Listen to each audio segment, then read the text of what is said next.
Bapa di dalam surga, kami bersyukur Tuhan, bukan hanya untuk semua yang baik di dalam hidup kami, bukan hanya untuk pelangi-pelangi yang Tuhan berikan, tapi kami ingin bersyukur untuk semua yang Tuhan izinkan, termasuk badai-badai kehidupan, termasuk juga goretan-goretan hitam yang melanda hidup kami, karena kami yakin Tuhan berdaulat di atas segalanya. Kami bersyukur untuk segala hal yang boleh terjadi yang Tuhan izinkan di dalam hidup kami, karena semuanya itu Tuhan reka-rekakan untuk kebaikan kami. Kami berdoa agar ibadah ini boleh menjadi ibadah yang mengingatkan kami akan kebaikan Tuhan, yang menunjukkan tentang kedaulatan Tuhan dan keindahan Kristus. Terima kasih ya Bapak, di dalam nama Tuhan Yesus kami sudah berdoa dan bersyukur. Amin. Kita membuka dari Kejadian 50, kita akan membaca dari ayat ke-15 sampai ke 21. Kita membuka dari Kejadian 50 ayat 15 sampai 21. Saya akan membaca yang ke-15, saudara sekalian membaca ke-16 dan seterusnya sampai ke 21. Ketika saudara-saudara Yusuf melihat bahwa ayah mereka telah mati, berkatalah mereka, boleh jadi Yusuf akan mendendam kita dan akan membalaskan sepenuhnya kepada kita segala kejahatan yang telah kita lakukan kepadanya.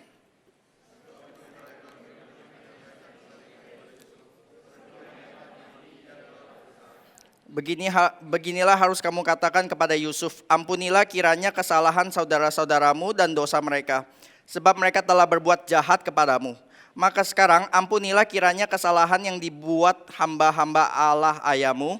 Maka menangislah Yusuf ketika orang berkata demikian kepadanya.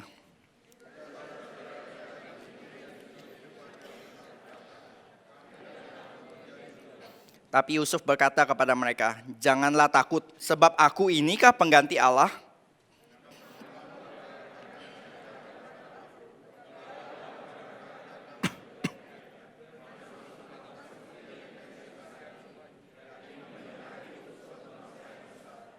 Jadi janganlah takut, aku akan menanggung makanmu dan makan anak-anakmu juga. Demikianlah ia menghiburkan mereka dan menenangkan hati mereka dengan perkataannya.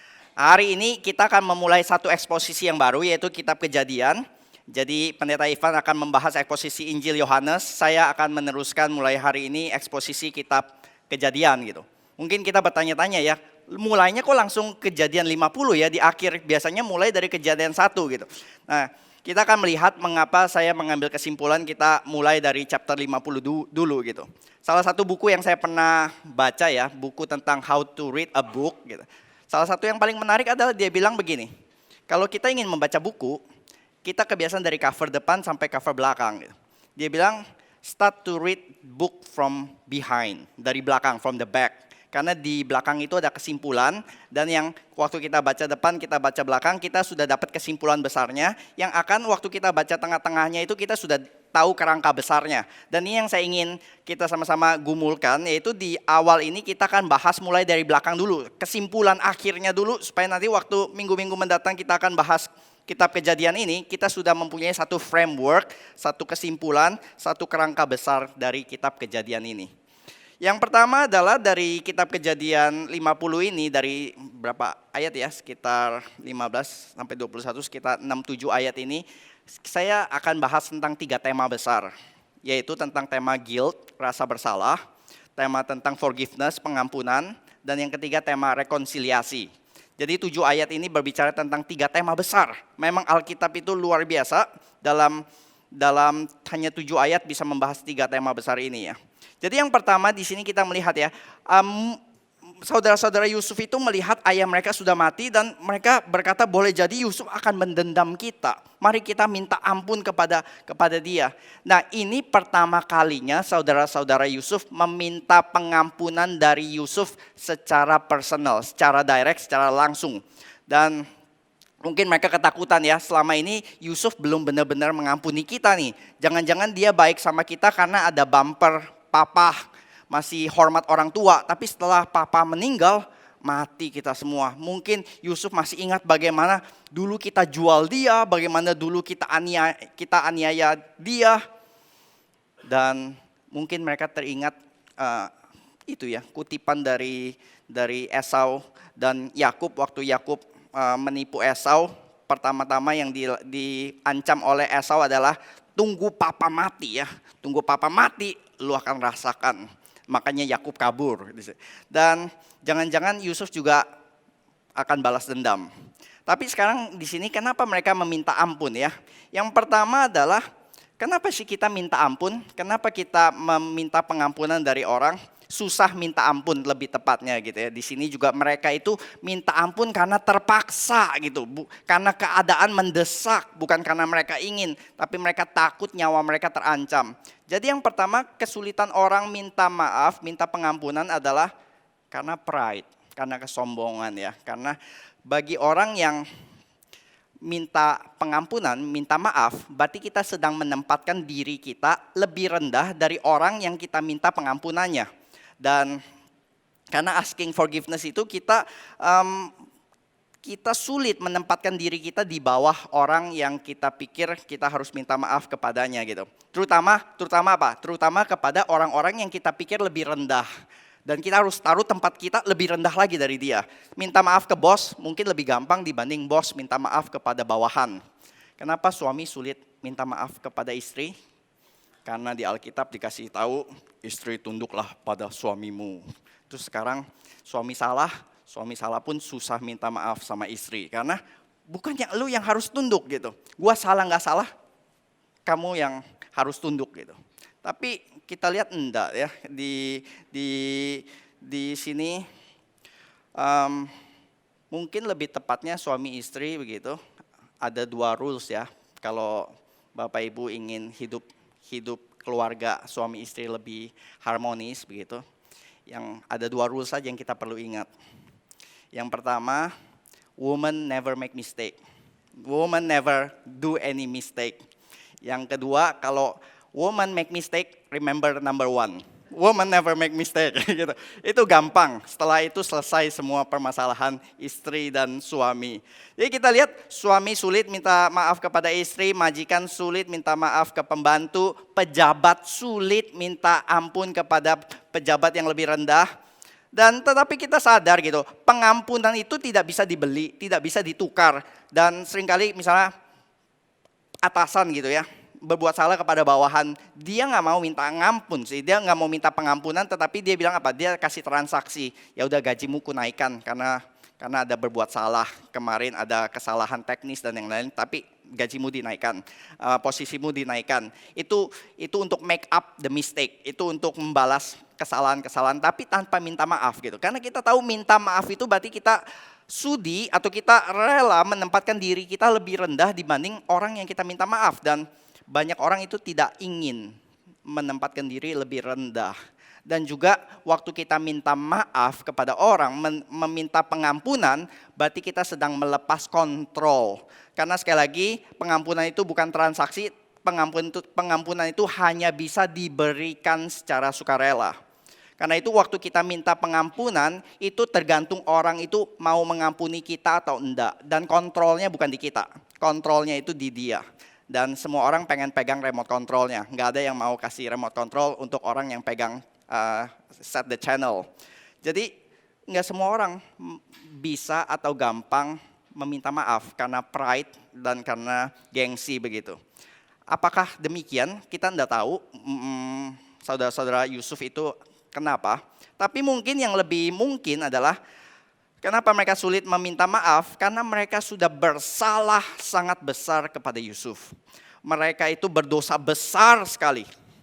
Mereka sudah bukan hanya membuang saudara mereka, bukan hanya menjual, bukan hanya ingin membunuh, tapi mereka juga menipu papa mereka puluhan tahun, belasan tahun lebih tepatnya. Dan mereka tidak pernah mengakui dosa selama berbelas-belas tahun tersebut. Dan orang yang berdosa besar itu punya satu symptoms, yaitu mereka sulit melihat diri mereka diampuni. Kita pernah mendengar orang-orang yang berkata, saya ini udah berdosa besar sekali. Dosa saya itu besar sekali sampai tidak mungkin dimaafkan. Not even God can forgive me. Itu orang yang mungkin sudah berdosa berat sekali berpikir demikian. Dan orang-orang yang demikian mungkin sudah sangat dekat dengan bunuh diri gitu. Karena mereka tidak melihat ada pengharapan, mereka tidak melihat ada forgiveness, mereka tidak melihat ada rekonsiliasi. Dan tapi kenapa ya sekarang walaupun begitu sulitnya, saudara-saudaranya ini akhirnya meminta pengampunan daripada Yusuf. Sebenarnya bukan karena mereka benar-benar sadar akan dosa mereka, tapi mungkin mereka bukan ingin mengaku dosa, tetapi mereka mengaku dosa karena takut hukuman dosa, bukan karena dosanya. Jadi kita mesti bedakan ya, ada orang yang mengaku dosa itu, koruptor-koruptor ditangkap KPK, itu bukan mereka mengaku dosa, tapi mereka bukan mengaku karena dosa mereka, sadar karena dosa mereka mengaku dosa karena takut hukuman dosa. Dan seringkali kebanyakan dari kita adalah mengaku karena takut hukuman dosa, dibanding kita takut melukai hati Tuhan atau takut karena dosa kita. Dan kita tahu guilt itu ya, ini poin yang pertama, rasa bersalah. Rasa bersalah itu hanya bisa diselesaikan, kita nggak akan pernah tenang, hati kita hanya pernah bisa diselesaikan kalau kita menerima pengampunan dari orang yang disakiti, kepada siapa kita bersalah. Kita nggak bisa mendapatkan pengampunan dari orang lain yang bukan korbannya. Kita hanya bisa dapat pengampunan yang sejati, kita baru tenang hati kita kalau mendapatkan pengampunan dari sang korban tersebut. Saya punya satu guilt yang masih belum selesai sampai sekarang. Dan itu kejadiannya mungkin waktu saya SMA ya. Yaitu adalah karena saya nggak punya kesempatan untuk minta maaf kepada korban. Waktu itu saya baru belajar naik mobil, ya udah lumayan udah bisa kebut-kebutan gitu. SMA ya, masih hot blooded teenagers, masih suka ngebut. Lalu di perempatan saya tidak melambat dan ternyata ada motor gitu. Dia juga sama kencengnya dan remaja juga. Ya, dua remaja bertemu di jalanan, itulah yang terjadi. Lalu tidak sempat ngerem lagi, lalu dia mencoba nyamping dan dia tabrak pos satpam, pos hansip saat itu, dan jelas dia jatuh dari motornya, luka-luka, dan saya dilema saat itu ya. Saya turun atau enggak ya? Kalau saya turun mungkin saya nanti gimana ya, dikeroyok atau enggak ya? Atau nanti dia minta apa ya? Mulai ketakutan itu, dan di dalam kepengecutan saya tekan gas, lari secepat-cepatnya gitu. Dan saya ingat itu degupan jantung bisa terdengar dengan kencang sekali. Duk, duk, duk, betul-betul. Dan waktu kabur saya sambil mikir, itu orang mati gak ya? Jangan-jangan mati gitu. Lalu menenangkan diri sebentar, lalu saya putar balik U-turn, terus saya siap-siap, waktu dekat tempat kejadian itu, saya pelan-pelan saya lihat orang itu masih hidup gak ya? Oh, ternyata orang tersebut, sang korban sudah duduk di samping, sudah ya agak berdarah-darah, dan saya langsung kebut lagi supaya dia nggak lihat gitu. Wah, malam itu tidurnya kurang nyenyak, saudara-saudara. Malam itu tidurnya dengan penuh rasa bersalah. Tapi bagaimana ya kita itu meredakan api, meredakan rasa bersalah kita yang terus membakar kita itu. Salah satunya adalah rasionalisasi gitu. Saya rasionalisasi, bukan salah saya dong. Dia itu loh motor udah tahu motor, dia mestinya lebih hati-hati dong, mestinya dia nggak ngebut dong. Itu perempatan, dia mestinya tahu dong berhenti. Ya lu juga dong, bukan. Tapi dia yang harus lebih tahu gitu. Lalu mulai rasionalisasi gitu. Dan terus merasa bersalah. Dan besoknya saya ke mall, waktu itu apa ya, Pluit Plus, Mega Mall gitu ya, Mega Mall gitu. Masih terus bersalah, itu orang gimana nasibnya ya. Terus saya lihat dia lagi main game, saya kenalin orangnya, Bapak Ibu, itu mukanya masih vivid gitu. Saya lihat orangnya, lihat dia gitu, besokannya, dan ya dia pakai perban gitu, tapi udah bisa main game. Saya pikir ya sudahlah, nggak apa-apa lah ya, udah bisa main game gitu dan kayaknya nggak masuk rumah sakit, cuman perban, ya sudahlah nasib dia begitu. Saya punya kesempatan sebenarnya untuk bilang ke dia ya, maaf kemarin saya melakukan kesalahan, saya yang tabrak kamu, kalau ada apa kita selesaikan. Tapi sekali lagi saya mengambil jalur pengecut, saya keluar dari situ dan menenangkan diri dengan rasionalisasi. Saya memendam rasa bersalah saya dan bilang it's okay. Dia masih hidup toh. Lagian semua orang, lagian pria kalau nggak jatuh, nggak lecet-lecet kayaknya belum pria gitu kan. Jadi nggak apa-apa lah dia jatuh sedikit, lecet-lecet nggak sedikit nggak apa-apa lah. Dan tapi kita tahu gitu, dengan semua rasionalisasi yang kita bikin, dengan semua hal-hal yang kita pikir mestinya demikian dan semua rasionalisasi tersebut, guilt itu nggak pernah berhenti mengetuk hati nurani kita.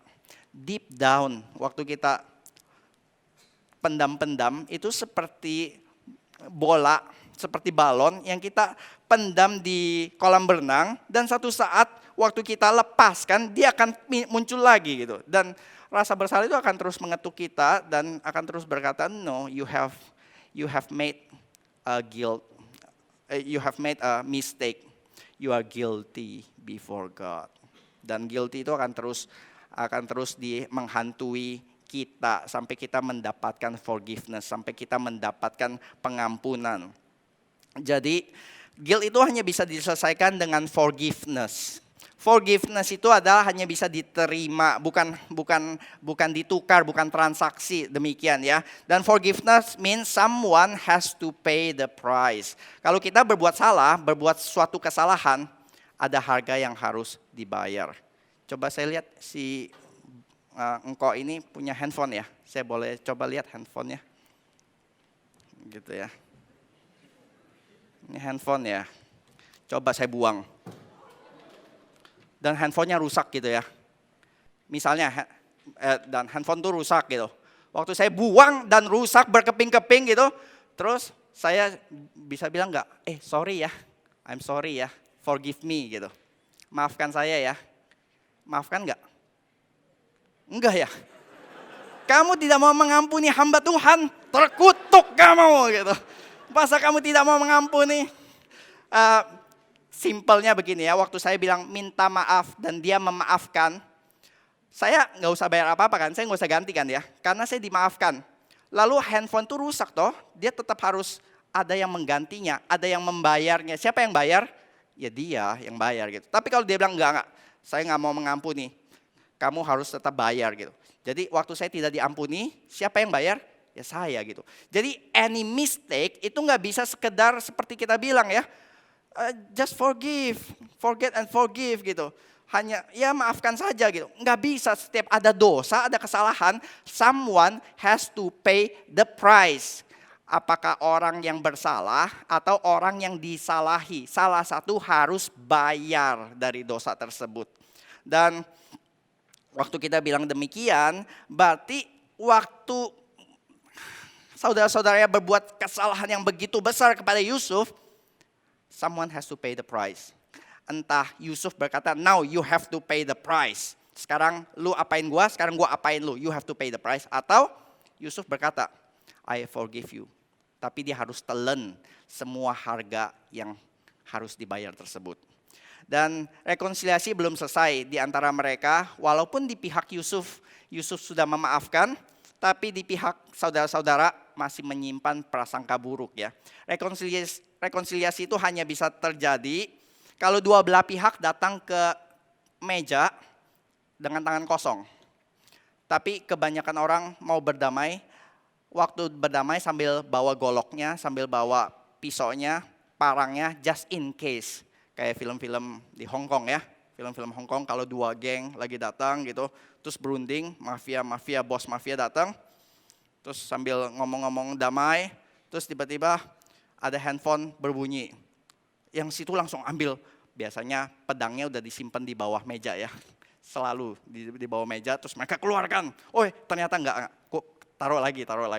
Dan itu ya, berdamai itu adalah kita bawa ke dalam meja itu dengan tangan kosong, tetapi kebanyakan dari orang nggak siap untuk datang dengan tangan kosong, tetapi make bargaining gitu. Kalau kamu ampuni saya, oke, kamu harus ampuni saya karena dosamu lebih banyak loh waktu itu. Ini loh yang kamu sudah lakukan dan saya waktu itu nggak apa-apain kamu. Sekarang nah ini begitu. Jadi goresan-goresan rasa bersalah itu nggak pernah bisa dihapus dengan stip. Penghapus stip. Waktu kita misalnya bikin kesalahan gitu, kesalahan dengan itu kita nggak bisa pakai stip stipnya berkurang jadi pendek, tapi coretan guilt itu masih tetap ada. Rasa bersalah itu masih tetap ada karena itu bukan pakai pensil tapi pakai pen, dan itu nggak bisa dihapus dengan stip, harus pakai tip X ya. Kalau kita pakai pen harus pakai tip X kan. Tip X itu apa sih?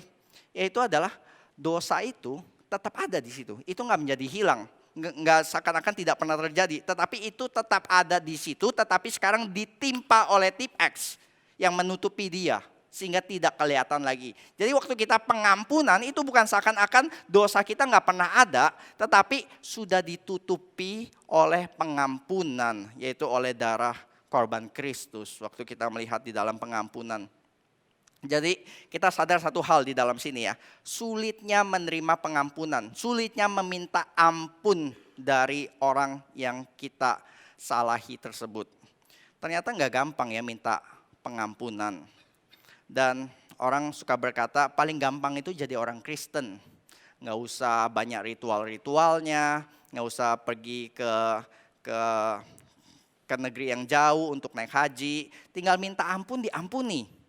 Gampang itu orang Kristen, berdosa tinggal minta ampun diampuni. Tapi kita sadar di sini, kalau kita betul-betul mengerti hal ini, justru meminta pengampunan itu hal yang paling sulit, karena kita nggak mau tuh datang ke Tuhan itu dengan tangan kosong, dengan nggak bawa apa-apa. Kita selalu inginnya bahkan kepada Tuhan pun kita ingin ke dalam meja perundingan itu kita punya sesuatu untuk kita tukar gitu. Tuhan, kamu harus ampuni saya karena saya sudah dibaptis, karena saya sudah melakukan ini dan itu, karena saya rajin pelayanan, kayak saya sudah ini gitu. Kita bawa banyak hal untuk kita tukar dengan Tuhan. Dan enggak gampang datang ke meja perundingan minta pengampunan dengan tangan kosong. Jadi di sini saudara-saudaranya berkata adalah, sebelum ayahmu mati dia berkata demikian, ampunilah, dan kami sekarang ampunilah kami karena kami adalah hamba-hambamu. Orang yang tidak mau menerima pengampunan dengan apa adanya itu lebih rela menjadi hamba dibanding menjadi saudara-saudara Yusuf. Dan ini ironi besar ya. Yusuf sudah menerima mereka kembali menjadi saudara-saudara, tapi mereka mau jadi hamba karena mereka pengen transaksi dengan Yusuf, dan Yusuf menangis. Yusuf berkali-kali dicatat menangis itu bukan karena dia sengsara, di dalam kesengsaraannya di fitnah itu nggak pernah ditulis menangis. Menangis kenapa? Karena di sini dia masih melihat saudara-saudaranya masih menyimpan prasangka buruk terhadap dia. Padahal dia sudah begitu tulus mengampuni. Dan bagaimana Yusuf akhirnya mengampuni saudara-saudaranya? Yaitu di ayat ke-19 ya. Yusuf berkata kepada mereka, janganlah takut sebab aku inikah pengganti Allah. Memang kamu telah mereka-rekakan yang jahat terhadap aku, tapi Allah telah mereka-rekakannya untuk kebaikan dengan maksud melakukan seperti yang terjadi sekarang ini, yakni memelihara hidup suatu bangsa yang besar. Di sini ada 3 hal yang kita ingin bahas bersama-sama, bagaimana kita bisa mengampuni. Yang tadi poin pertama, guilt, itu susah minta ampun dengan benar ya, maksudnya bukan dengan transaksi. Itu sulit sekali. Dan yang kedua, poin kedua forgiveness ini, hal yang sama sulitnya adalah memberikan pengampunan. Mendapatkan pengampunan sulit, memberikan pengampunan kalau kita yang dijahati, memberikan pengampunan juga sama sulitnya. Bagi saudara yang pernah disakiti, bagi saudara yang pernah diinjak-injak harga dirinya, bagi saudara yang memang pernah dikhianati, saudara tahu betapa sakitnya. Sakit di dalam itu, sakitnya tuh di sini, bukan di luar gitu. Sakit di luar itu bisa diterima dengan sekejap gitu, susah menderita, tapi sakit di dalam itu sakit yang ternyata lebih sakit dibanding sakit yang di luar. Dan kita sering mendengar time heals. Waktu memproses menjadikan lebih gampang. Ya betul sih, waktu memulihkan. Betul sih, waktu bisa memulihkan relasi yang terluka, hati yang hancur. Tapi di satu sisi kita juga melihat waktu itu bisa menumpuk kesalahan menjadi lebih besar.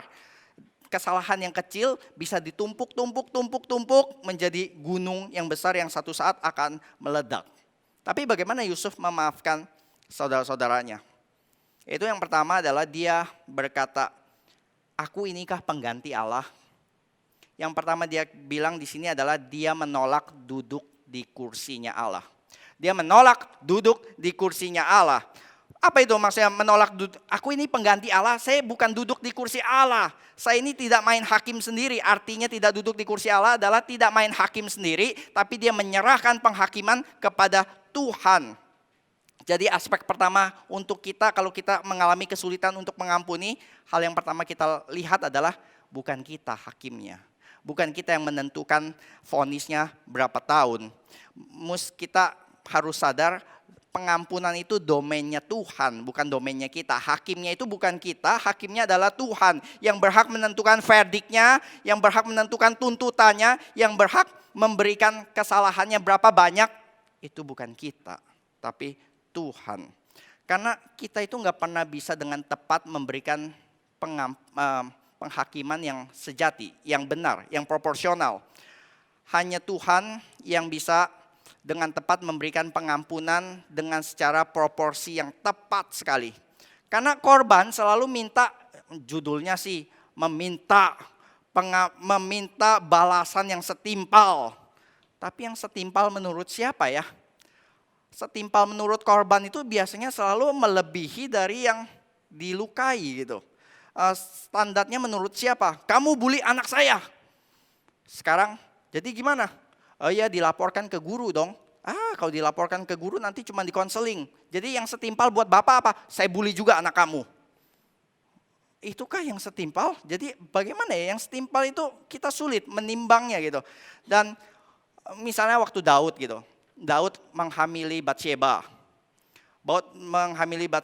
Terus ayah Batsyeba bilang, Daud, kamu menghamili anak saya. Jadi gimana balasan yang setimpal? Saya juga hamilin anak perempuan kamu. Itukah pengampunan yang setimpal? Enggak, kita enggak pernah bisa dengan tepat bagaimana mengampuni dengan setimpal. Kamu potong tangan saya, jari saya gitu. Saya potong jari kamu. Tapi yang saya potong jarinya itu pianis terkenal. Potong jari berarti potong hidup dia semuanya. Enggak pernah bisa setimpal karena setiap orang itu berbeda, konteksnya berbeda. Jadi standarnya siapa yang jadi hakimnya gitu. Dan waktu Daud berkata, Tuhan saya sudah bersalah kepada Tuhan. Dan Nathan berkata, you are the man. Orang sebelum itu ya. Waktu Daud bilang, orang itu siapa yang bersalah seperti itu? Orang itu harus dihukum. Bayar ganti 4 kali lipat dan orang itu harus mati. Nah, ini korban yang waktu melihat ketidakadilan dia itu penuh amarah dan memberikan penghukuman yang jauh lebih berat dari sebelumnya. Jadi kalau tadi itu ceritanya Nathan adalah kalau ada orang mengambil kambing anak domba tetangganya, itu biasa cuma ganti rugi 2 kali lipat gitu. Tetapi Daud memberikan penghukuman yang jauh lebih dari seharusnya. Dia bilang itu harus ganti 4 kali lipat dan orang itu harus dibunuh. Sebenarnya enggak ada tulisan orang itu harus dibunuh yang mencuri gitu. Tapi bagaimana Tuhan menghukum Daud akhirnya? Itu nanti betul 4 kali lipat, 4 anak Daud mati karena pedang, Absalom dan seterusnya yang lain. Jadi siapa yang berhak menjadi hakim yang adil untuk memberikan pengampunan? Bukan sang korban, tetapi Tuhan. Jadi di sini Yusuf berkata, sebab aku inikah pengganti Allah, aku tidak mau duduk di kursinya hakim. Orang yang main hakim sendiri itu artinya sedang mengambil peran sebagai hakim. Dan Roma 12 ayat 19 berkata, janganlah kamu sendiri menuntut pembalasan, tetapi berilah tempat kepada murka Allah. Sebab ada tertulis, pembalasan itu adalah hakku. Akulah yang akan menuntut pembalasan, firman Tuhan. Jadi kita kalau ingin mengambil ketukan palu itu, kita nggak mau kasih Tuhan yang mengetuk palunya, tapi kita rampas palu tersebut dan kita yang mengetuk ke kepala korban, kita yang menentukan berapa tahun hukumannya gitu. Kita sedang merampas posisi Tuhan. Dan gak ada yang boleh mengambil posisi Tuhan, seberapa benar pun, seberapa innocentnya korban pun. Karena kita semua di hadapan Tuhan, kita semua terdakwa. Cuman mungkin intensitas dosa kita berbeda-beda. Jadi satu-satunya yang berhak duduk di kursi hakim adalah Allah yang maha adil dan maha tahu. Di rumah saya itu selalu ada 2 terdakwa besar di rumah saya, si Koko dan si Titi. Setiap kali mereka berantem, itu harus ada menjadi mediator dan hakimnya. Dan mereka dari kecil itu sudah menghidupi doktrin total depravity, walaupun mereka belum masuk ke streets, tapi mereka sangat menghidupi total depravity tersebut. Jadi adiknya yang masih lucu-lucu itu, yang masih jalan aja sempoyongan, jurus dewa mabuk gitu ya. Lalu dia itu pukul kokonya, karena kesel gitu, dia pukul kokonya sekuat tenaga. Terus kokonya marah, kokonya juga Titi pukul sekuat tenaga, kokonya juga mau pukul sekuat tenaga. Bonyok lah adiknya ya. Lalu muncullah mama sebagai jagoan, sebagai hero-nya menengahi. Tidak boleh, karena dedek tenaga masih kecil. Dia pukul sekuat tenaga pun kamu gak sakit apa-apa. Tapi kalau koko pukul sekuat tenaga, kamu itu bisa melukai dedek. Gak boleh gitu. Dan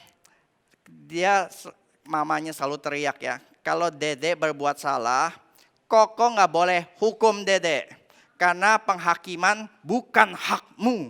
Penghakiman adalah hakku gitu ya. Biar mama yang hukum. Jadi kalau dia sudah salah, sudah jangan lakukan apa-apa. Mama yang akan hukum dia. Kita kan demikian juga ya. Kita pengen jadi kokonya kan ya. Kalau orang pukul kita, orang lukai kita, mana mau sih kita suruh tunggu mama gitu. Nanti mama hukumnya juga nggak sesuai yang kita pengen gitu. Masa saya koko cuma disuruh berdiri itu, nggak adil gitu. Selalu merasa nggak adil. Dan disinilah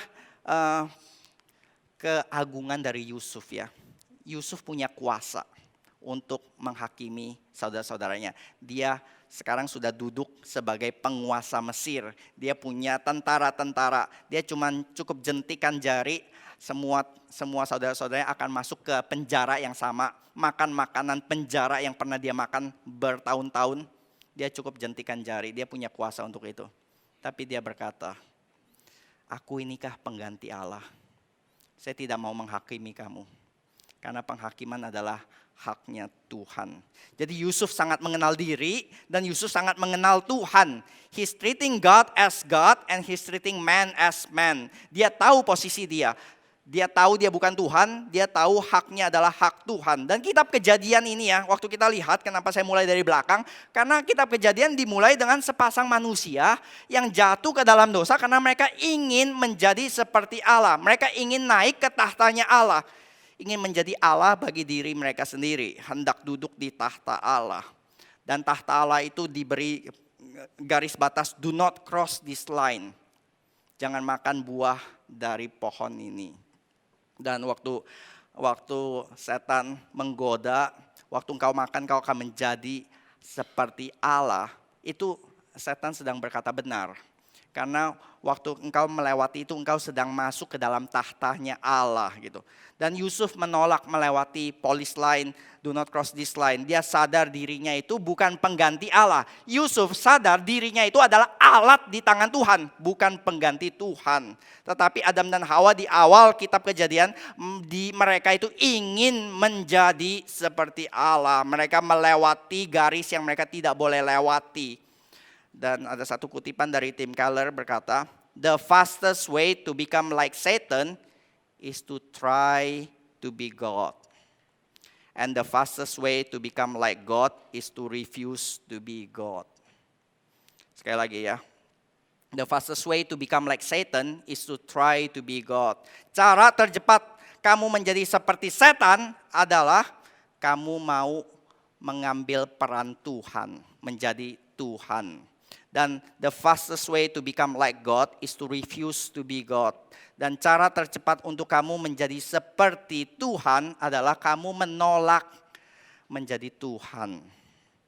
Jadi yang pertama adalah bagaimana kita bisa mengampuni orang yang bersalah. Kita tahu sulit banget untuk mengampuni. Yang pertama adalah menolak duduk di kursi Allah.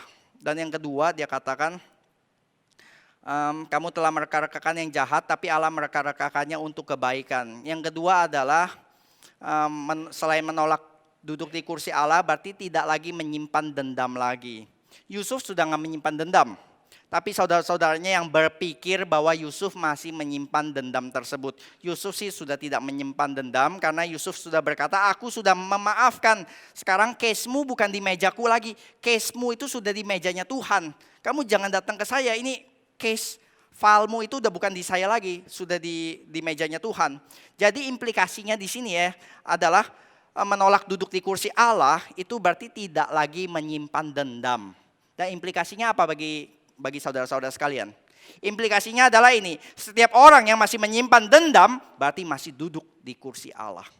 Saudara yang masih menyimpan dendam di hati saudara, berarti saudara sedang duduk di tahta Tuhan. Masih tidak rela melepaskan palunya kepada Tuhan. Masih berpikir kayaknya gua yang lebih berhak, gua yang lebih punya bijaksana untuk memutuskan. Tuhan mungkin gak capable jadi lawyer kita. Mungkin Tuhan gak capable jadi hakim. Dia terlalu lembek. Dan orang yang nyimpan dendam itu menyimpan api di dalam bajunya. Yang satu saat akan membakar dirinya sendiri gitu. Orang yang terus dibutakan oleh dendam. Sampai satu saat dia akan sampai kepada satu posisi. Gak apa-apa diriku hancur, asal orang yang bersalah kepadaku hancur lebih hancur daripadaku. Ini teologi Angry Bird. Ya, gak apa-apa saya hancur, tapi waktu saya dilempar ke situ saya hancur, tapi saya bikin hancuran yang lebih banyak di situ. Gak apa-apa saya hancur, tapi saya puas waktu saya hancur, orang itu lebih sakit dari saya. Jadi gak ada kemenangan, dua-duanya kalah, dua-duanya hancur. Dan inilah akibat dari dosa, akibat dari dendam. Jadi kalau saudara masih menyimpan dendam di dalam hatimu, Alkitab berkata itu adalah dosa yang serius. Karena saudara sedang duduk di dalam tahta Allah. Kalau saudara tidak mengampuni dan masih terus menyimpan dendam, yang kita lakukan adalah waktu menyimpan dendam di dalam hati, kita tanpa sadar kita memegang dua kaca pembesar. Dua kaca pembesar di tangan kiri kita adalah kita membesar-besarkan kesalahan orang yang menyakiti kita itu. Kita akan terus berpikir di dalam main game kita ya, di dalam otak kita akan terus berputar bagaimana dia waktu itu menyakiti, kata-katanya, tindakannya. Dia pasti melakukan ini sudah di-plan dengan dia melakukan ini karena dia punya motivasi yang begitu jahat. Dan kita membuat dia seperti setan. Karena kaca pembesarnya kita terus dekatkan kepada dia dan dia menjadi semakin besar dosanya, semakin magnified, semakin besar. Dan kaca pembesar di tangan kanan yang kita pegang adalah kaca pembesar untuk diri kita. Untuk apa? Magnify our self-pity, rasa bersalah kita. Aduh saya kasihan sekali ya, saya istri paling kasihan satu jagat. Saya ini suami yang paling tidak dihargai satu jagat. Saya ini istri yang dinista sepanjang zaman dalam sejarah. Kok saya bisa-bisanya ditipu oleh dia ya. Wah mulai merasa saya ini victim yang paling kasihan di seluruh dunia. Di seluruh jagat ini gak ada yang lebih kasihan dari saya. Jadi saya ini malaikat, dia itu setan. Dan Roma 12 berkata jangan membalas kejahatan dengan kejahatan. Karena Alkitab sudah bilang kalau kamu play the games by the Satan's rule, kamu menang pun tetap kalah. If you try to beat the evildoers at his or her own game, if you try to pay them back by winning, you lose. By repaying evil with evil, you become evil. Kalau kita berusaha bermain, membayar orang yang bersalah kepada kita, dan kita bayar dia dengan semua hal yang dia sakiti, kita sakiti dengan cara yang sama, kita lega, kita pikir kita menang. Tapi enggak. Setan tertawa karena dia sudah berkata, dia sudah menjadi seperti saya. Dan pattern Alkitab adalah winning always by losing. Kristus memenangkan pertempuran dengan setan itu dengan mati di kayu salib.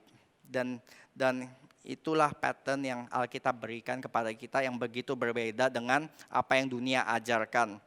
Dan yang bagian yang kedua di sini, tadi itu adalah Yusuf berkata, aku inikah pengganti Allah. Yang kedua, memang kamu telah mereka-rekakan yang jahat terhadap aku, tapi Allah telah mereka-rekakannya untuk kebaikan. Yusuf bisa mengampuni karena dia sekarang bisa melihat di tahtanya Tuhan, di kursinya Tuhan. Dia menolak duduk di kursi Tuhan. Sekarang Tuhan sendiri yang dudukkan dia di sampingnya untuk bisa melihat bird's eye view. Dari mana dia dulu dijual, dia masuk penjara, masuk rumah Potifar dulu, jadi napi dan yang lain-lain. Tapi untuk kebaikan Tuhan. Dia sekarang berdiri di atas gunung, bisa melihat semuanya. Tapi kita, orang yang di dalam kesulitan, orang yang masih disakiti, masih di dalam kondisi disakiti, itu kita seringkali digambarkan masuk ke dalam lembah bayang-bayang maut kan ya. Yang dimana bukan hanya gelap, seakan-akan semuanya itu gelap, tapi juga satu hal, sempit. Lembah itu sempit. Kita cuma bisa lihat dua sisi. Dan dua sisi ini adalah dua sisi manusia. Perspektif manusia itu selalu diwarnai dengan kesempitan yang terlalu simple, yang simplistik. Yaitu apa? Life is good, God is good. Kalau hidup itu lancar, berarti Tuhan itu baik. Tapi kalau hidupku itu sengsara dan hidupku itu benar-benar kacau, maka Tuhan itu tidak baik. Jadi life is good, therefore God is good. My life is terrible, then God is bad. Kita lihat dari kesempitan itu. Kalau saya sakit, saya menderita, saya susah, berarti Tuhan jahat. Tapi kalau saya lancar semuanya, berarti Tuhan itu baik. Dan gampang melihat simplistik demikian. Tapi itu perspektif manusia, itu teologi manusia. Dan oleh karena itu, perspektif teologi kesuksesan adalah teologi manusia yang sangat sempit. Di mana kalau kamu kaya, kamu diberkati Tuhan. Kalau kamu sakit, kalau kamu celaka, kamu bangkrut, Tuhan tidak berkenan atas hidupmu. Dan Alkitab tidak pernah memberikan gambaran hidup yang so simplistik. Life is complex. Kita lihat ya, ada orang yang berbuat baik, tapi suwe. Orang yang jahat, yang duduk di Senayan, ratusan orang itu, tapi mereka hidup sukses, enak, lancar gitu.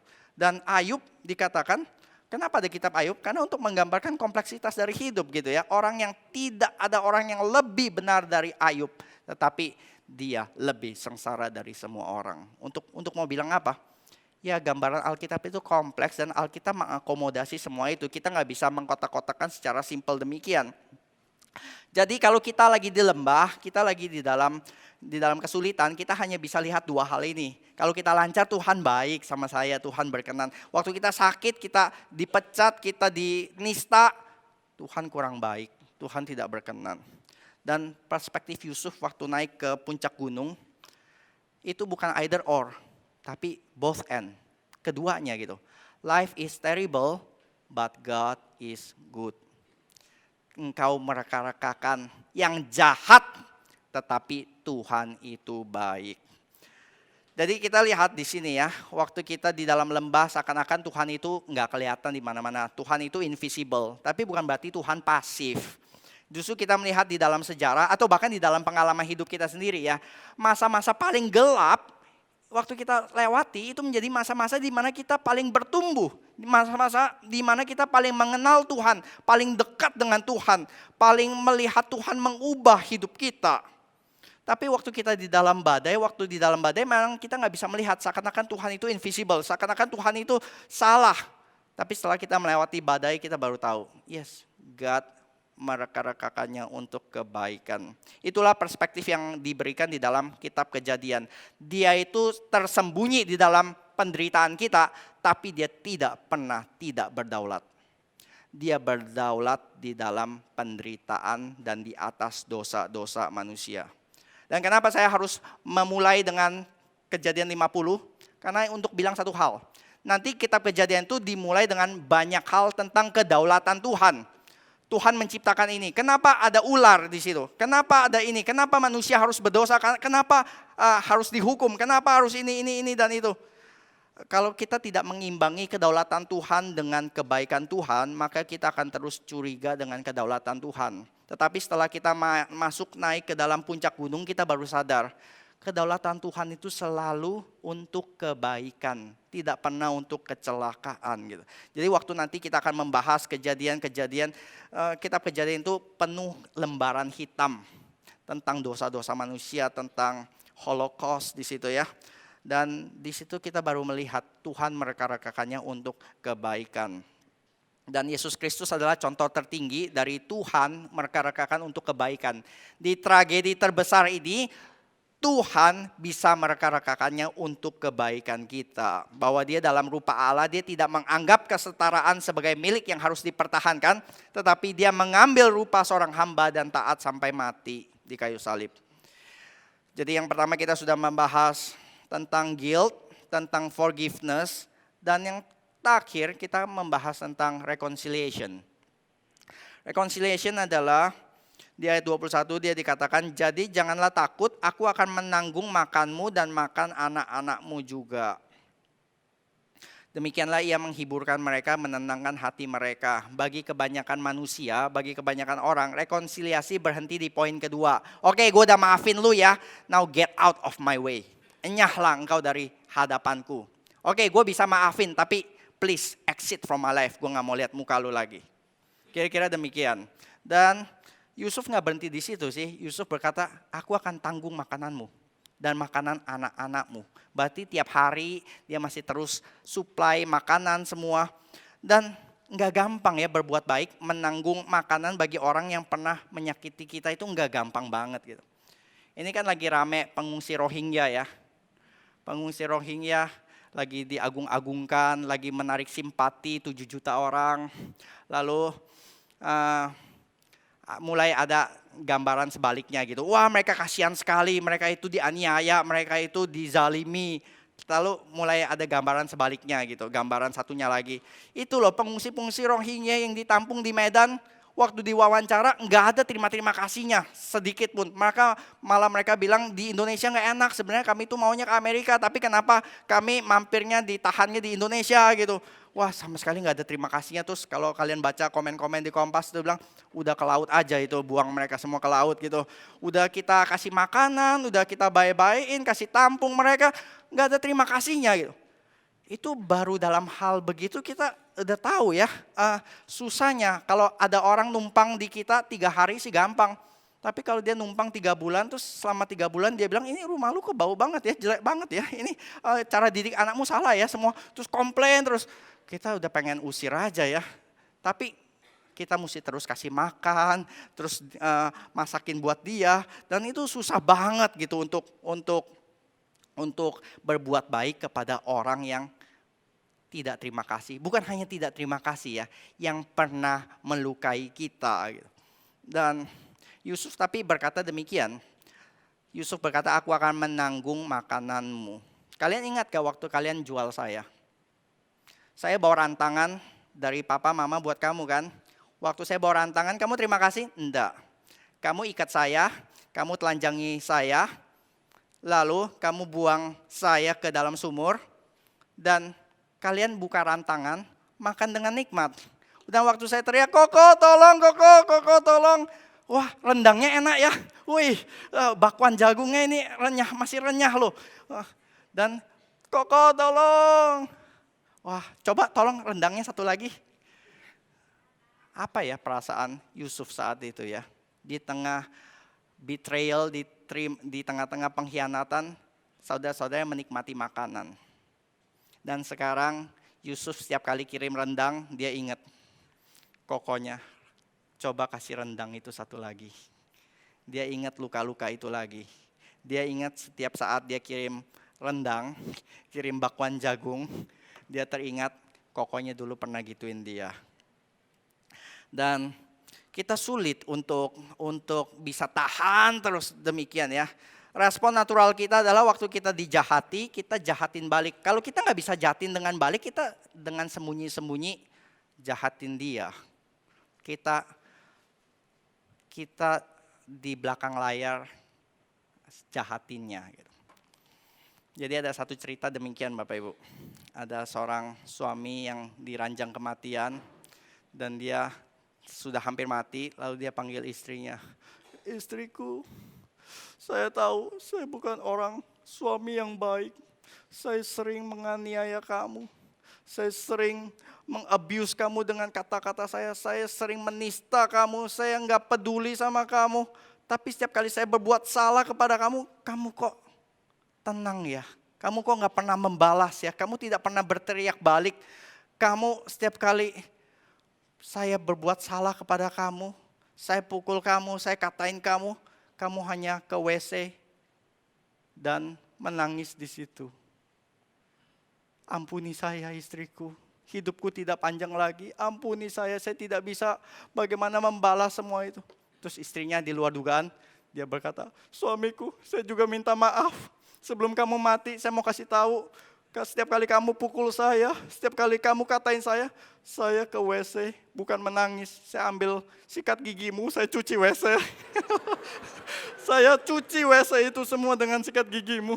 Jadi maafkan. Suaminya dengar langsung mati. Goodbye itu. Cerita lucu ini untuk bilang apa sih ya? Itulah kita kalau dijahatin itu kita responnya itu ingin jahatin. Kalau kita nggak bisa menjahati dengan terang-terangan, kita jahatin dengan sembunyi-sembunyi. Istri-istri jangan coba-coba ya. Abis ini suami-suami nggak berani taruh sikat gigi lagi. Simpen dulu sikat giginya gitu. Kenapa mau ke WC bawa-bawa sikat gigi? Iya saya takut kamu cuci WC dengan sikat gigi. Ya kebanyakan dari saudara akan bilang saya nggak bisa deh tahan kasih makanan terus-menerus kepada orang yang jahatin saya. Kita nggak akan bisa. Betul saudara-saudara, kita nggak akan bisa. Saudara nggak akan bisa.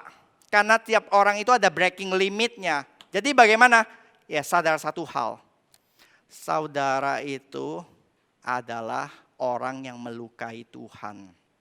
Saudara itu adalah terdakwanya. Waktu saudara diampuni oleh Tuhan, bukan Tuhan bilang you are forgiven then get out of my way. Enggak, Tuhan berkata setiap orang yang diampuni diangkatnya menjadi anak-anak masuk ke dalam rumah Allah, masuk ke dalam kerajaan Allah, masuk ke dalam keluarga Allah.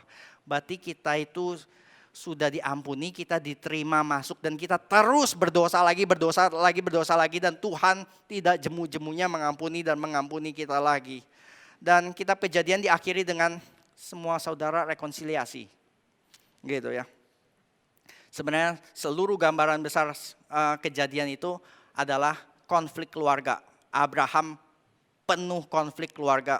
Istri dengan anak konflik. Ishak punya 2 anak tapi juga konflik. Yakub punya 12 anak, potensi konflik jauh lebih besar. Dan betul ya, yang 11 saudara menjual adik bungsunya gitu. Tapi ditutup dengan satu konklusi, rekonsiliasi. 12 anak ini hidup dengan damai. Di mana di awal itu dibuka dengan 2 saudara yang juga berantem, bukan saling membunuh. Kokok membunuh adik bungsu, Kain membunuh Habel. Dan ketika ditegur Tuhan, apakah aku penjaga adikku? Am I my brother's keeper? Dan kitab Kejadian ditutup dengan adik bungsu memprovide, memenuhi kebutuhan makan dari kakak-kakaknya 11 yang lain. Dan he is the brother's keeper. Dan story of Genesis ini story of forgiveness, story of redemption, story of rekonsiliasi. Kitab Kejadian adalah kitab yang berbicara tentang kisah pengampunan, kisah penebusan, kisah rekonsiliasi. Dan ini adalah gambaran mikro dari seluruh Alkitab yang paling jelas digambarkan nanti di dalam hidup Kristus. Kristus adalah Yusuf yang sejati. Sebagaimana Yusuf dijual saudara-saudaranya, Yesus dijual oleh ciptaan-ciptaannya. Yusuf dijual menjadi budak, Kristus dijual dengan harga 30 keping perak, harga seorang budak. Yusuf dilemparkan ke penjara di tengah-tengah kriminal, Kristus mati diapit oleh 2 kriminal. Dan kisah Yusuf ditutup dengan Yusuf dijual menjadi budak ke Mesir. Ditutup menjadi jalan keselamatan bagi keluarganya. Kristus mati menjadi jalan keselamatan bagi orang berdosa. Kalau kita melihat Injil ini ya di dalam kitab Kejadian, aplikasinya bagi kita adalah saudara akan satu saat akan menyakiti dan akan disakiti orang lain. Ketika saudara disakiti orang lain, saudara harus mulai dengan menolak mengambil kursi Allah. Saudara mungkin sangat tempted, sangat ingin untuk membalas, sangat ingin mengambil palunya itu. Tapi ingat, jangan main hakim sendiri, karena waktu kita main hakim sendiri, we are playing God. Kita sedang menjadi seperti setan dan bukan menjadi seperti Tuhan. Jadi jangan duduk di kursi Allah, tetapi ambillah kacamata Tuhan. Ambillah perspektifnya Tuhan. Dia bilang, kamu gak boleh duduk di kursi Allah, tapi kamu harus mengambil kacamata Tuhan. Yaitu apa? Kacamata yang duduk di puncak gunung yang melihat perspektif yang besar tersebut, bahwa Allah mereka-rekakannya untuk kebaikan. Dan satu saat waktu kita melihat semua itu, kita baru sadar bahwa Tuhan itu aktif, bukan pasif. Aktif mengerjakan kebaikan untuk kita semua. Jadi nanti di dalam sharing kelompok, kita bisa mulai men-sharingkan satu sama lain bagaimana kita meng-encourage, bagaimana Tuhan berkarya dalam hidup kita, bahwa Tuhan bisa mereka-rekakan semua lembaran hitam itu menjadi pelangi. Badai diubah menjadi pelangi. Dan itu yang nanti kita bisa sharingkan di sharing kelompok ya. Mari kita berdoa. Bapa di dalam surga, kami bersyukur ya Tuhan, bahwa Tuhan berdaulat. Bahkan Tuhan berdaulat memakai hal-hal kejadian-kejadian yang buruk sekalipun, dosa terbesar sekalipun, dijadikan menjadi kebaikan, menjadi keagungan. Dan ketika kami memulainya di belakang ya Tuhan, kami sadar satu saat ketika kami akan membahas seluruh kitab ini, semuanya ini berbicara tentang, bukan tentang dosa manusia terutama, tetapi tentang kedaulatan Tuhan yang menjadikan semuanya baik pada akhirnya. Terima kasih ya Tuhan, kami sadar hidup kami di tangan Tuhan, dan ajar kami ketika kami disakiti, kami tidak mengambil tempat kursi Tuhan, tetapi kami mengambil kacamata Tuhan, melihat perspektif besarnya, bahwa Tuhan mereka-rekakannya untuk kebaikan semua orang. Terima kasih Bapak, di dalam nama Tuhan Yesus Kristus kami sudah berdoa dan bersyukur. Amin.